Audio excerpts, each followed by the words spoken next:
नमस्कार दर्शक बंधु मु राजेश आपन को स्वागत करुच्ची मोर आज आ गोटे नूतन वीडियो रे। तो दर्शक बंधु देखंतु आपण मैंने भी जानते सुभद्रा योजना। तो सुभद्रा योजनार पैसाटा प्रायतः हिताधिकारी पाखक आसनी। तो समस्त जमीक कि सेम डेट बा सेम तारीख बा सेम दिन में भी पैसाटा आसुनी। तो समस्त अलग अलग दिन बा अलग अलग तारीख में पैसाटा आसूची। तो समस्ते भावुं आमर भी पैसा आसीगला आमर भी पैसा आसीगला। तो जमीती कि किए बैंक को जाकि चेक करुच्ची आउ किए मोबाइल रे चेक करुच्ची तो आउ किए सीएससी केन्द्र को जाऊँगी तो आउ किए मेसेज देखिए पैसा पैसा केते बड़े आसीबो बोली चेक करुच्ची तो आउ किए फोन पे देखुची तो आउ किए पेटीएम रे देखुची तो आउ किए एटीएम भी चेक करुच्ची अनेक जगह को जाकि चेक कर पैसा आसला कि नहीं।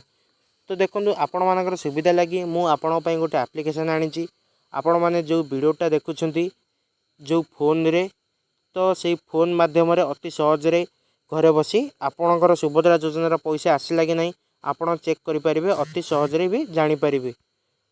तो आसतु केमी आपण मैंने आपणकर फोन रे घरे बसी आपणकर सुभद्रा योजना आसला कि नहीं जानीपर। तो आपण कौन सी बैंक को जीवा पड़ोनी आउ कौन सी जनसेवा केन्द्र को जीवाक पड़ोनी।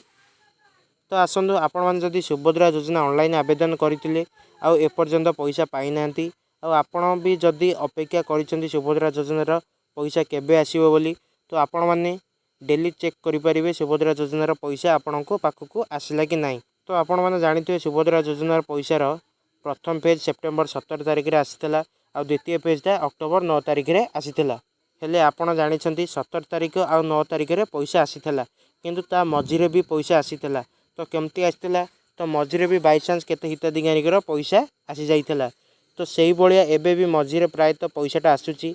तो जमीती कि 3 नंबर फेज्र पैसाटा बहुत जल्दी आसीबो बोली सरकार अपडेट देइछंती किंतु डेटा मेंशन करिनांती। जदि आमे देखिबा केते बेले भी कहार पैसाटी आसुची आमे तो जानि परिबानी आउ जो तारिख रे आसुची आपण खाली सेही तारिख रे बैंक को जाइकी आपणकर खाता को चेक करुछंती।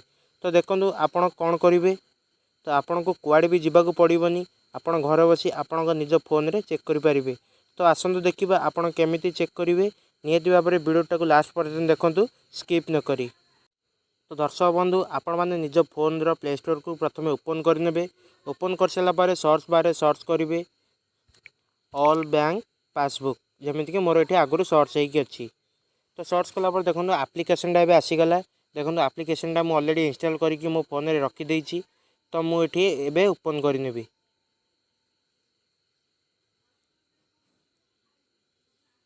देखो मोर ए आप्लिकेशनटा ओपन होची।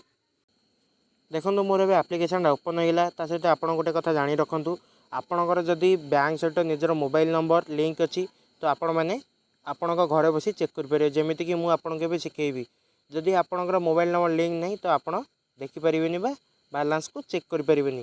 तो प्रथमे आपण गोटे आपणकर बैंक को सिलेक्ट करने पड़ो। जमीती कि मुझे सिलेक्ट कली स्टेट बैंक ऑफ इंडिया यापर क्लिक करने पड़ो। तापर देखो ऊपर लिखी बैंक बैलेंस तापर ये बैंक बैलेंस ऊपर आप क्लिक करने पड़ो। क्लिक कलापर देखो ये 3टा ऑप्शन शो करगला जमीती कि bank balance mini statement customer care आमको तो आमर सुभद्रा योजनार पैसाटा आसिक नहीं चेक करार अच्छी। तो आम ये मिनी स्टेटमेंट उपर क्लिक करवा। तो ये मिनी स्टेटमेंट उपर क्लिक कलापर ये कॉल मिस कॉल होगी आपणकर कॉलटा कटिଯିब। तापर आपणकर पूरा स्टेटमेंटा आपण को मेसेज द्वारा आपणकर फोन को आसीज। तो आप जानीपर आपणकर सुभद्रा योजना आसी कि नहीं। तो खाली स्टेट बैंक नु आपण जेकोसी बैंक भी देखिपारे। देखो Bank of Baroda Bank of India ये Axis Bank Punjab National Bank तो एमती आपण सबू बैंक देखिपारे। तो दर्शक बंधु आपन को कौन सी जगह को जीवार दरकार नहीं आपण निजे घर बसी निजे जो फोन रे वीडियो देखुंत से फोन माध्यम आपण घर बसी आपण फोन रे चेक करेंगे आपणकर सुभद्रा योजनार पैसा आसला कि नहीं। तो बंधुगण आज अपडेट एति देखा नेक्स्ट वीडियो रे धन्यवाद।